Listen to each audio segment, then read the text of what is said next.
Pembagian laba atau rugi dalam persekutuan. Jadi seperti kita ketahui bahwa tujuan utama didirikan perusahaan itu bagaimana caranya modal bertambah.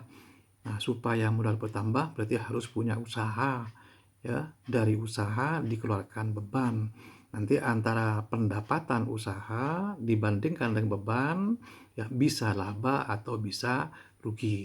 Nah, apabila laba, ya nanti akan dibagikan kepada para sekutu. Nah, berapa besarnya laba itu akan dibagikan? Yang pertama misalkan ya bisa ya dibagi sama. Yang kedua berdasarkan perbandingan 40 30 30. Misalkan bisa juga yang ketiga berdasarkan perbandingan modal awal, modal akhir dan rata-rata. Bisa juga ya laba atau rugi ya mula-mula diperhitungkan seakan-akan sekutu itu menerima gaji bulanan dulu sebagai pemilik. Kemudian modalnya ya ditambah dikasih bunga ya, dikasih bunga. Nah, untuk sekutu yang aktif di dalam persekutuan misalkan dia akan mendapatkan bonus ya, sisanya baru dibagi atas dasar perbandingan. Jadi contohnya begini ya, jadi di sini ada 3 sekutu, Dida, Edi dan Fadil ya, masing-masing Dida memiliki modal 200 juta, K itu artinya kredit ya.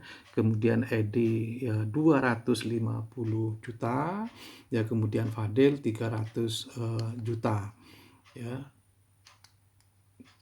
Nah, kemudian di sebelah kanan itu ada prive. Prive itu artinya pengambilan ya. Pengambilan harta kekayaan oleh sekutu. Nah, di sini Dida mengambil harta kekayaan 10 juta. Ya, karena itu di sini di debit. Debit itu kan sama kebalikan daripada modal ya. Jadi modal bertambah di kredit, modal berkurang di sebelah debit. Nah, sekarang apabila laba yang diperoleh itu 75 juta ya, misalkan dibagi sama. Nah, jadi sebelum kita lanjutkan bagaimana pembagian ya keuntungan yang 75 juta tadi, jadi kalau kita lihat posisi modal dan prive dari masing-masing sekutu seperti ini. Jadi modal Dida posisinya di sebelah kredit ya, kemudian sini pengambilan oleh Dida prive posisinya di sebelah debit, demikian juga yang lain. Nah, untuk memberikan gambaran ya dari mana 75 juta itu diperoleh ya, misalkan selama tahun 2018 diperoleh pendapatan jasa sebesar 250 juta ya, diterima tunai. Nah, kemudian pengeluaran macam-macam beban ini misalkan ada gaji supir, ada BBM, konsumsi, suplis dan seterusnya, totalnya 175 juga dikeluarkan dalam bentuk kas. Nah, atas dasar transaksi ini kemudian kita catat ke dalam jurnal. Nah, pendapatan jasa itu kan diterima dalam bentuk uang. Uang itu kan harta. Harta bertambah dicatat di sebelah debit. Pendapatan bertambah dicatat di sebelah kredit. Nah, kemudian beban, ya beban bertambah dicatat di sebelah debit, ya harta berkurang, ya dicatat di sebelah kredit. Nah, sehingga kalau misalkan kita masukkan ke dalam buku besar, ya jadinya ya seperti ini. Jadi di sini kas, ya kas 250 ini berasal dari pendapatan jasa. Nah, kemudian kas ini dikeluarkan untuk keperluan membayar beban. Kemudian karena pendapatan dan beban itu kan akun nominal, ya akun nominal itu akun sementara, ya. Oleh karena itu nanti akan dipindahkan ke rekening realnya, ya ke rekening tetapnya yaitu modal. Ya, oleh karena itu rekening nominal ini harus ditutup. Nah, untuk menutup harus ada akun ya, akun yang menampung sementara yaitu akun ikhtisar rugi laba. Nah, jadi caranya yang pertama menutup pendapatan. Nah, pada waktu diperoleh pendapatan ini kan dicatat di sebelah kredit ya, ditutup berarti di debit ya, 250 jadi 0 kan. Nah, dipindah ke ikhtisar rugi laba 250. Nah, demikian juga beban ditutup Jadi, semula pada waktu muncul beban ini kan dicatat di sebelah debit, ditutup berarti di kredit, ya dipindahkan ke ikhtisar rugi laba.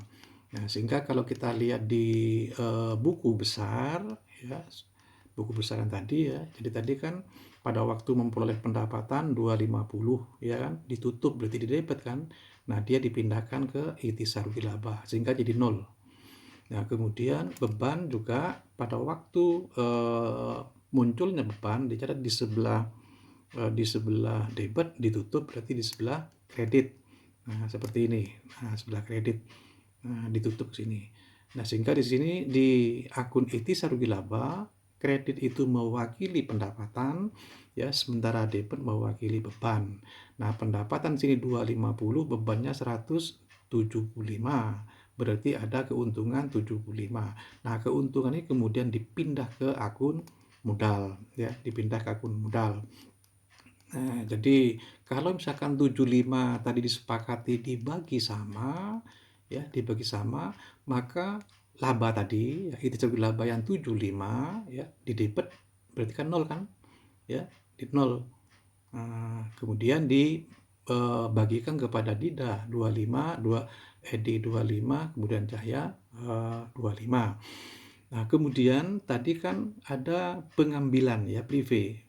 Prive itu kan pada dasarnya mengurangi modal. Oleh karena itu, modal Dida dikurangi 10 juta, yaitu sebesar prive yang diambil. Jadi harta kekayaan diambil ya 10 juta. Edi 17,5 juta, ya kemudian Cahya 22.500. Nah, sehingga kalau kita lihat di buku besar ya masing-masing ya modal dan prive jadinya seperti ini. Jadi semula modal Dida kan 200 juta ya, 200 juta ya, dia dapat bagian keuntungan 25 ya. Nah, selain itu modal Dida nanti akan dikurangi sebesar pengambilan harta kekayaan yang disebut dengan prive. Nah, jadi seperti ini ya, prive ini. Jadi 10 juta. Nah, ini privenya Dida di apa namanya dihapus ya. Kalau sebelumnya pada waktu ambil di sebelah debit dihapus sebelah kredit jadi nol kan? Jadi nol. Nah, kemudian modal Dida ya sebelumnya 200 juta dapat tambahan dari keuntungan 25 juta dikurangi pengambilan 10 juta sehingga tinggal 215 juta. Nah, demikian juga yang lain. Ya sama seperti itu. Nah, kemudian bagaimana kalau pembagian laba itu lebih kecil daripada laba yang diperoleh? Ya, jadi laba yang diperoleh kan 75. Nah, kemudian ada ketentuan bahwa nanti keuntungan itu akan dibagi berdasarkan seperti ini ya. Nah, seperti ini. Nah, sehingga lalu kalau kita masukkan ke dalam tabel seperti ini. Jadi gaji bulanan ya, setahun ya, setahun ini K itu kredit, bunga ya ini kredit semua ya, kemudian bonus, sehingga kalau dijumlahkan 96, padahal untung yang diperoleh itu 75, sehingga ada selisih kurang 21. Nah, selisih kurang ini lalu dibagi. Nah, dibagi ya, jadi dibagi berapa? Dibagi 3 orang. Nah, ini kan rugi berarti debit kan? Nah, debit. Nah, karena itu ini bukan 7 tapi 21 ya. Nah, sehingga sekarang keuntungan ya yang diterima oleh Dida 35.500 yang sebenarnya merupakan haknya, tetapi karena keuntungan yang lebih kecil dikurangi dengan kerugian sehingga dia hanya dapat 26. Nah, dan seterusnya in totalnya jadi sama dengan keuntungan yang diterima.